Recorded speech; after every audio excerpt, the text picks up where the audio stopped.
Berlatar pada tahun 1935 di Foshan, China, didirikanlah sebuah perkumpulan bela diri. Di sana mereka semua berkumpul untuk menunjukkan keahlian dari masing-masing perguruan mereka.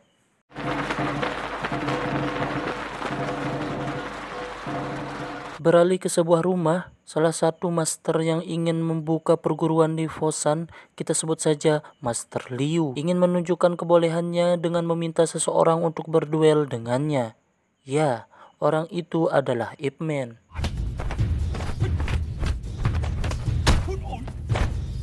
Dan mulailah mereka bertarung di rumah tersebut. Setelah beberapa pukulan, Master Liu tak mampu mengenai Ip Man. Ia malah tersungkur dan kalah dalam pertarungan tersebut. Master Liu meminta Ip Man untuk merahasiakan kekalahannya agar perguruan yang ia buka ramai peminat. Dan Ip Man pun mengiyakan permintaan tersebut. Pertarungan tersebut tanpa sengaja disaksikan oleh seorang bocah yang sedang mengambil layangan di atas pohon.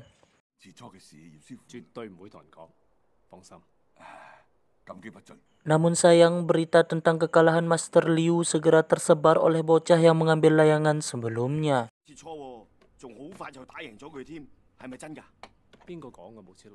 Anak buah Master Liu melaporkan hal tersebut sehingga Master Liu pun segera menuju ke sana.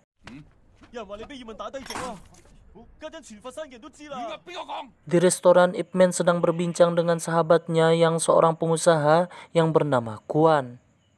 Sahabatnya tersebut ingin Ip Man menjadi koleganya dalam usaha yang akan segera dia buka.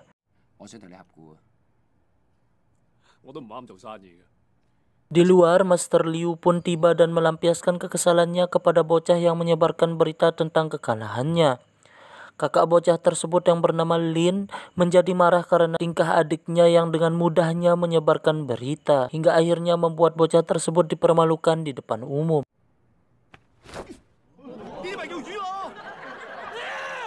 Keributan itu juga mengundang kedatangan kepala polisi di daerah tersebut, kita sebut saja Kapten Lee.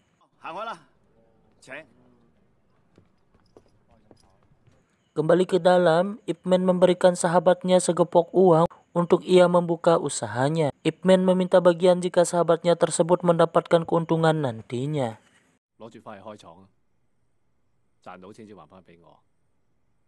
Malam hari saat sedang berbincang dengan Kuan, Ip Man didatangi oleh Lin. Lin telah mempelajari jurus baru dan ia ingin Ip Man berduel dengannya. Saat sedang berduel, anak Ip Man ingin menunjukkan padanya hasil gambarannya.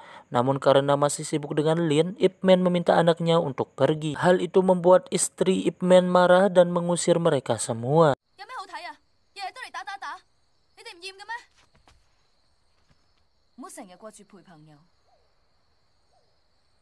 Keesokan paginya, ada segerombolan orang yang dipimpin oleh seorang pria yang bernama Jin. Maksud dan tujuannya datang ke Foshan adalah untuk menantang para master bela diri yang ada di sana. Dan mulailah Jin dengan ditemani para saudaranya bertarung dengan beberapa master yang ada di sana. Benar saja tidak ada satupun master yang ada di sana mampu mengalahkan Jin.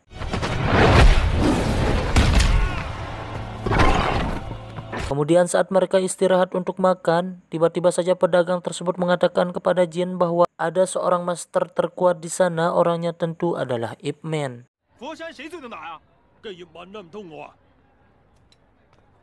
Mendengar itu, Jin menjadi sangat marah dan segera menuju ke rumah Ip Man dengan membawa arak-arakan orang untuk menyaksikannya. Tibalah Jin di rumah Ip Man. Namun pertarungan kali ini sengaja dilakukan tertutup oleh Ip Man untuk menghindari kerumunan yang ada di luar rumah.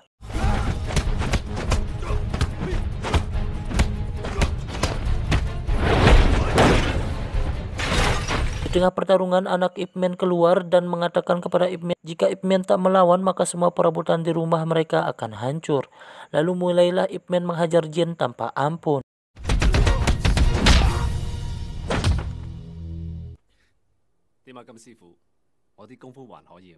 Dua tahun setelah itu, tepatnya pada tanggal 7 Juli 1937, Jepang menyerang Cina. Semua rakyat Cina hidup menderita karena keserakahan Jepang. Termasuk Ip Man menjalani hidup sederhana bersama anak dan istrinya. Saat pergi membeli beras di pasar, Ip Man bertemu dengan Kuan. Kuan mengajaknya mampir ke pabrik yang ia jalani selama ini. Kuan mengatakan belum dapat mengganti uang yang Ip Man berikan 2 tahun yang lalu, namun Ip Man pun tidak memikirkannya.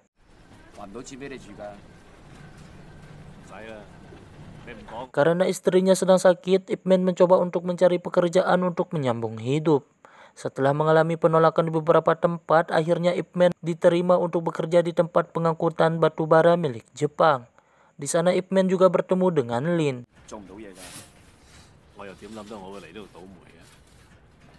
Beberapa saat kemudian, Panglima Jepang ke tempat tersebut ditemani oleh Kapten Lee sebagai penerjemahnya. Mereka bermaksud untuk mencari para petarung Cina untuk diadu di markas Jepang. Siapa yang menang akan mendapatkan beras. Mendengar itu, Lin mengajukan diri untuk mengikuti pertarungan tersebut. Sebelum pergi, Lin meminta Ip Man untuk membantunya mencari kotak besi miliknya.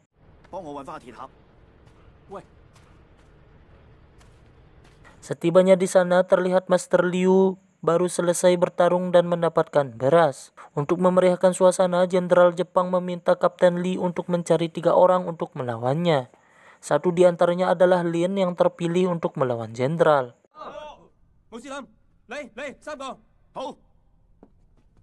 Pertarungan pun dimulai yang dimenangkan oleh Jenderal. Namun karena Jenderal marah oleh Lin yang menyembur muka Jenderal dengan darah, maka Jenderal menendangnya hingga tewas.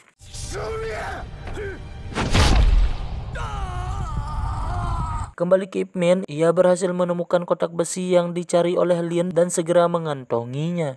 Untuk kedua kalinya, Panglima Jepang datang untuk mencari para master bela diri Cina untuk bertarung di markas Jepang. Karena Kapten Lee tidak mau menjawab saat Ip Man bertanya tentang keberadaan Lin, akhirnya Ip Man mengajukan dirinya untuk ikut bertarung.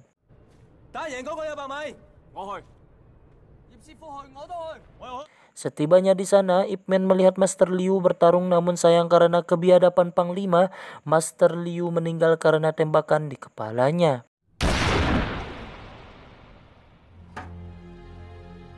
Ip Man menjadi menggila dan sangat marah melihat kejadian itu. Masuk ke dalam arena, ia pun menantang 10 orang untuk bertarung melawannya.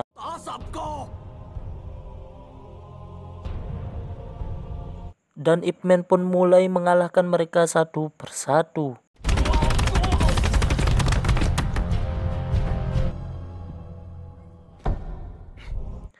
Karena tertarik, Jenderal meminta Ip Man untuk kembali esok hari, namun Ip Man tak menjawabnya lalu beranjak pergi. Di tempat lain, Jin bersama gerombolannya mencegat truk yang membawa bahan kain milik Kuan. Setelah itu mereka menuju pabrik untuk meminta uang kepada Kuan. Karena tidak diberikan, Jin menyiksa Kuan. Anak Kuan melaporkan kejadian itu kepada Ip Man. Ip Man pun segera menuju ke sana.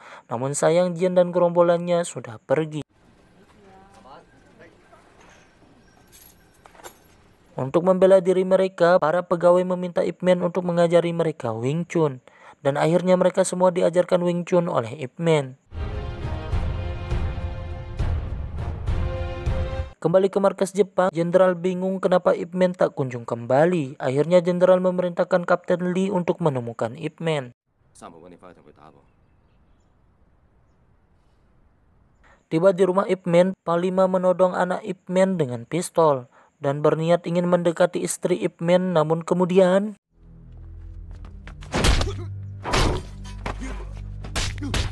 mereka pingsan di tempat oleh Ip Man. Karena dirasa sudah tidak aman lagi membiarkan Ip Man berkeliaran, maka Kapten Lee menyembunyikan Ip Man beserta anak istrinya di rumahnya.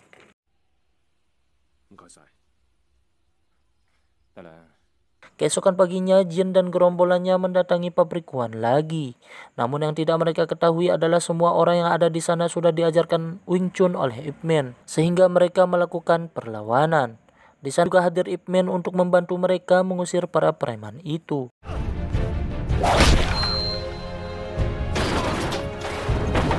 Setelah keributan selesai, Ip Man memberikan adik Lin kotak besi yang ditinggalkannya dan memberitahu bahwa Lin telah tiada.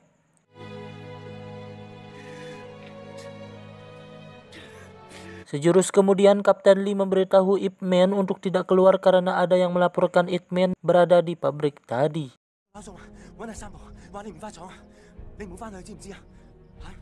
Namun bukan Ip Man namanya kalau tidak bertanggung jawab atas perbuatannya. Benar saja Ip Man datang menyerahkan dirinya di hadapan jenderal. Sebenarnya jenderal mengampuni nyawa Ip Man, tetapi dengan syarat Ip Man harus mengajarkan tentara Jepang kungfu Cina. Namun jawaban Ip Man malah sebaliknya, ia tidak mau mengajari tentara Jepang. Jika jenderal ingin melihat Ip Man bertarung, maka Ip Man akan bertarung melawan jenderal. Akhirnya Ip Man dibawa ke markas Jepang sembari menunggu hari pertarungannya dengan jenderal.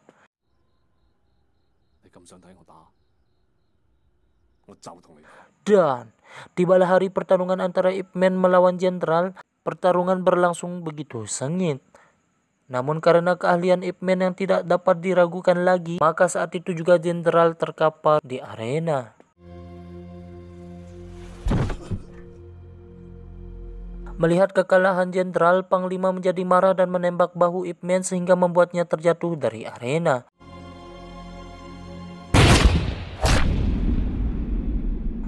Melihat hal itu, rakyat Cina menjadi marah dan mendobrak pagar pembatas Jepang untuk menyelamatkan Ip Man.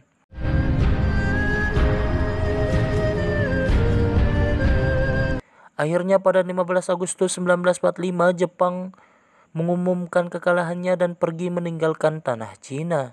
Kemudian pada tahun 1949, Ip Man tinggal di Hong Kong dan mendirikan perguruan Wing Chun di sana. Tamat, ending yang sangat mengwingchunkan. Jadi, film Ip Man ini masih berlanjut ke season-season berikutnya. Bagi Anda yang ingin saya membawakan cerita selanjutnya, komen di bawah ya. Saya Abai mewakili direksi yang bertugas. Sampai jumpa di alur film selanjutnya. Adios. Masih record ya.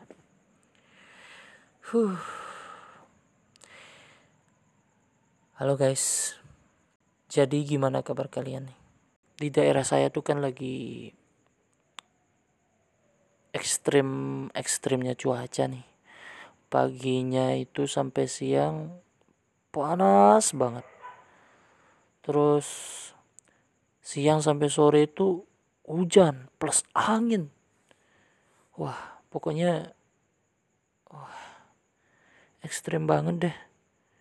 Jadi bagi kalian, jaga kesehatannya ya guys ya.